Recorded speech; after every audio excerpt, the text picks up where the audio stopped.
All right, so the question was, how sensitive are they? Here's unit 1, and here is unit 2. You got this remote, and as you can see, it's upside down, sorry, I can activate it. Now they're activated. How sensitive are they?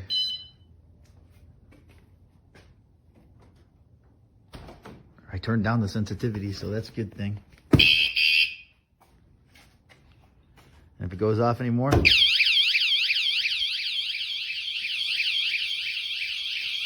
both going. I could say that's loud.